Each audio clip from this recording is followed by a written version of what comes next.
Khwai am saya panchayat chongmari ni bud nahar pro ranking cholika amti haina koksil chamung tuinai khwai CPM ni adong rok khwai DM ni thani sibilai rikha আমরা ভারতের communist party মার্কসবাদীর Khowai মহকুমা কমিটির পক্ষ থেকে মাননীয় জেলা শাসকের নিকট আমরা এই মুহূর্তে সাক্ষাৎ করলাম। ত্রিস্তর পঞ্চায়েত নির্বাচনে আমরা লক্ষ্য করছি খোয়াই ব্লকের বিভিন্ন পঞ্চায়েতগুলিতে সকাল থেকেই ভোটদাতাদের সেখানে ভোটদান করার ক্ষেত্রে বাধা দেওয়া হয় এবং বেলা বাড়ার সাথে সাথে আমরা লক্ষ্য করছি বিভিন্ন এলাকায় বহিরাগতরা গিয়ে সেখানে ভিড় জমাচ্ছেন, ছাপ্পা ভোট চলছে এবং আজ সকালবেলা থেকে বিশেষ করে পশ্চিম সোনাতুলা রজগরটিলা, পূর্ব সোনাতুলা অশোকগঞ্জ স্কুল,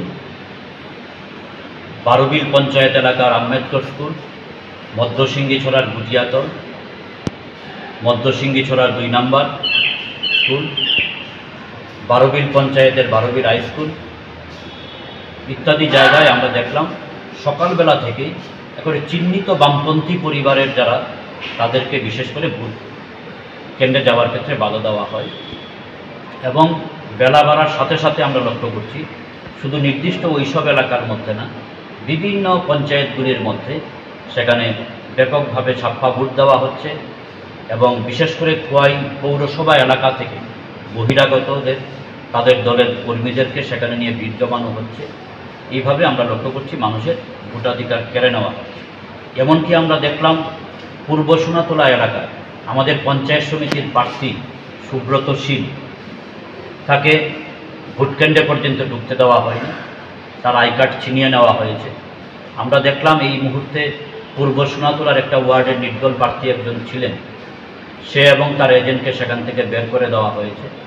এইভাবে আমরা লক্ষ্য করছি বিভিন্ন এলাকার মধ্যে বহিরাগতরা গিয়ে এবং স্থানীয় শাসক দলের নেতাকর্মীরা মিলিতভাবে সেখানে ছাপ্পা ভোট চালাচ্ছে। বহিরাগতরা অনায়াসে ভিতরে যাচ্ছে, ভোট দিচ্ছে, আবার বাইরে চলে আসছে। সম্পূর্ণ একটা প্রহসনাত্মক নির্বাচন আমরা বলতে পারি এই পঞ্চায়েত নির্বাচনটা। মানে লোকসভা নির্বাচন যেভাবে আমরা দেখেছিলাম আমাদের খোয়াইতে, পঞ্চায়েত নির্বাচনও আমরা বলতে পারি এটা ছাপ্পা ভোটের উৎসব। আপনারা কি তাহলে পুনর্ভোটের দাবি জানাবেন? এই মুহূর্তে আমরা জানাচ্ছি না, আপাততভাবে এই বিষয়গুলি আমরা জানিয়ে গেলাম, আরও বিস্তৃত খোঁজখবর নেওয়ার পরবর্তী সময় আমরা জানাবো।